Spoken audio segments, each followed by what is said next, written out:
이 주방을 이렇게 바꾼 리모델링을 3년 전에 한번 하고 이제 다시 리모델링을 앞두고서 제일 먼저 한 일은 쇼룸에 가보기로 한 거였습니다. 이렇게 어수선한 느낌의 주방이 이렇게 분위기가 정돈된 것도 큰 변화였다 싶지만 제 마음속에 원하던 주방의 느낌은 이런 모습이라 좀 더 레퍼런스를 얻고 싶어서 쇼룸을 둘러보기로 했습니다. 하나 더, 이 젤리지 타일의 실물 느낌이 궁금해서 가보고 싶었던 것도 있는데 이렇게 사진으로만 봐도 물결처럼 빛나는 느낌이 신기해서 실제로 보고 견적도 잡아보고 싶었습니다. 가고 싶었던 곳들을 찍어보니까 대부분이 7호선 논현역에서 시작해서 도보로 걸어서 한정거장거리인 학동역까지 그 사이에 거의 대부분 몰려있어서 쉽게 구경을 다 할 수가 있었어요. 제일 먼저 갔던 곳은 지인스퀘어 강남입니다. 흔히 주방 리모델링 할 때 오로라 라인 많이 상판으로 올리시죠. 근데 저는 3년 전에 오로라 크림 인조 대리석 상판을 썼는데 다른 종류의 유행하는 상판들은 또 어떤 게 있는지 실물 느낌으로 비교해보고 싶었습니다. 이렇게 오로라 라인의 상판들을 옆에 두고 비교할 수 있는 것도 좋았고 요즘은 워낙 그레이톤이 유행을 하다 보니까 오로라 라인 중에서도 그레이톤의 상판들이 많이 눈에 띄었습니다. 그리고 상부장 뒤로 저렇게 T5 간접등을 넣어서 포인트를 주기도 하는데 저는 전에 한번 잘못 설치했다가 눈뽕을 당한 적이 있어서 쇼룸에서 보면서 어떻게 깔끔하게 뒤로 숨기는지 그런 것도 좀 주의 깊게 살펴봤습니다.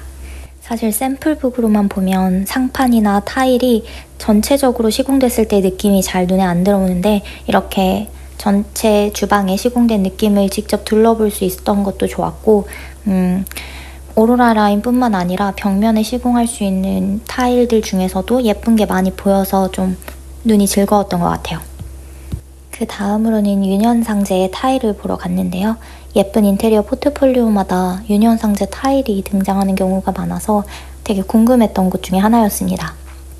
그리고 무엇보다도 세일 코너에 있는 저렴한 타일 중에서도 되게 예쁜 패턴의 타일들이 많아서 요 600각이랑 그보다 더 큰 사이즈의 타일들이 많이 눈에 띄었어요. 그리고 이렇게 타일들을 한꺼번에 비교하면서 볼 수 있던 것도 되게 좋았습니다. 그리고 타일이 전시된 층과 층 사이에 이렇게 꾸며놓은 욕실 공간이나 맨 위층에 있는 전시 공간도 되게 멋있었어요. 그리고 그 다음으로 간 곳이 대제 타일인데요. 여기는 바로 인트로 부분에서 얘기했던 그 반짝반짝 빛나는 젤리지 타일을 실물로 볼 수 있다고 해서 찾아간 곳이었어요. 매장에 가서 계신 분한테 젤리지 타일 보러 왔다고 말씀드리니까 이 코너로 안내를 해주시더라고요.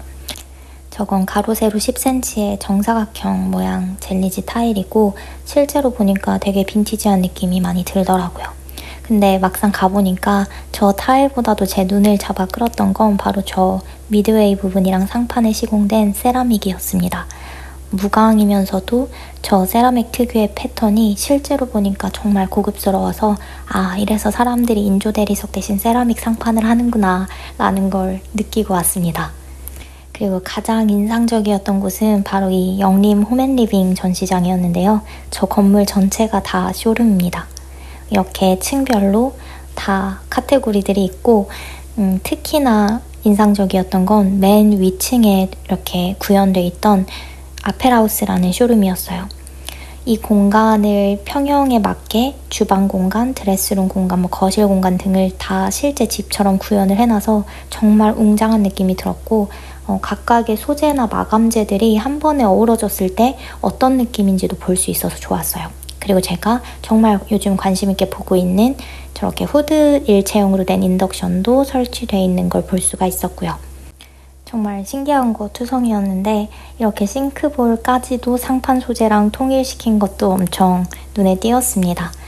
돈만 많다면 이런 것들을 다 우리 집에 구현하고 싶다라는 생각이 참 많이 들었고 맨 위층을 구경하고 그 아래층으로 내려가서 7층에 있는 아펠 키친을 봤는데요.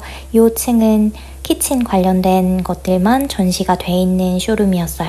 앞서 대제 타일에서 봤던 세라믹 상판의 고급스러움을 이 층에서는 정말 종류별로 느낄 수가 있었는데요.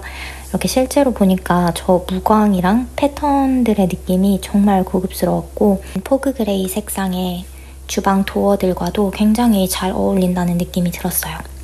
이외에도 다양한 색상이랑 소재의 도어들을 보게 됐는데 확실히 이제는 화이트보다는 연그레이 톤의 유행으로 넘어왔구나 라는 게 쇼룸에서도 많이 느껴졌습니다.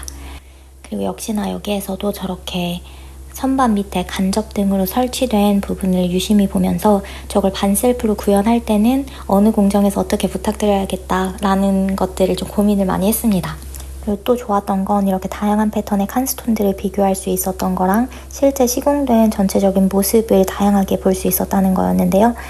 이 화면에 보이는 애쉬 콘크리트라는 칸스톤도 되게 예쁘다는 생각을 했고 비용이 압박으로 상판은 인조대리석을 하더라도 저렇게 벽면에 바를 타일을 패턴이 있는 걸 사용해도 예쁘겠다라는 생각도 했습니다. 그리고 또 제 눈을 사로잡은 건 바로 이 디자인이었는데요. 저렇게 상판부터 벽면, 선반까지 하나의 소재로 연결성 있게 말아 올린 게 정말 예쁘더라고요. 그리고 어떻게 저렇게 선반 부분까지 같은 소재로 말아 올려서 시공을 할 수 있었는지 그런 것도 되게 보면서 궁금했습니다. 3년 전에 주방 리모델링을 준비할 때도 사실 이런 외국 레퍼런스들을 많이 참고해서 그대로 구현하고 싶었지만 어느 공정에서 정확히 어떻게 부탁을 해야 되는지 몰라서 결국 저렇게 벽면과 일체감 있는 선반 제작까지는 못하고 끝났었는데요. 그리고 나서 국내 싱크 업체들의 인스타를 찾아보다 보니까 이렇게 비슷하게 시공을 해주는 업체들이 또 있더라고요. 심지어 저 밑에 저렇게 간접등을 설치할 수 있는 라인까지 확보를 하고요. 그래서 만약에 여력이 된다면 이번 리모델링 때 저희 집 주방에 적용해보고 싶다라는 생각도 했습니다. 그리고 방금 마지막에 소개한 영림 홈앤리빙은 저 분홍색 별표 위치의 쇼룸들과 한 몇 정거장 떨어져서 강남역 2호선 라인에 있습니다. 그리고 방문 관련해서 궁금하실 것 같은 거 2가지만 정리하면 첫째로 별도 예약이 필요한가에 대해서는 따로 저는 방문 예약을 하고 가진 않았고 만약에 별도로 견적 상담 같은 게 필요한 경우에는 네이버에서 예약을 하고 가셔도 되고 그냥 혼자 둘러보는 거면 별도로 예약하고 가지 않으셔도 됩니다. 그리고 2번째, 혼자 가도 어색하지 않을까? 에 대해서는 저는 전혀 어색하지 않았고 특히나 평일 오후 시간에 방문을 해서 거의 저 혼자뿐이라 되게 여유롭게 둘러볼 수 있었어요. 그리고 쇼룸을 보는 것뿐만 아니라 인스타에서 이렇게 렌탈 스튜디오들의 귀여운 주방 디자인을 구경하는 것도 도움이 되게 많이 됐고 인테리어 업체들의 포트폴리오 중에서도 부분적으로 제가 원하는 느낌들을 찾아보면서 2번째 리모델링에서는 좀 더 경제적이면서도 저의 만족감을 더 챙길 수 있는 방향을 계속 고민하고 있습니다. 둘러봤던 렌탈 스튜디오 디자인 중에 이게 저는 정말 깔끔하고 군더더기 없이 예쁘다고 느꼈는데 이걸 새로 이사가는 집의 주방 구조에 구현을 하려면 또 어떻게 공사를 해야 될까 고민이 많고 이전에 이 주방 리모델링 경험에서 얻은 것들도 적절히 적용을 해보고 싶습니다. 그럼 또 다른 리모델링 준비 영상에서 만나요.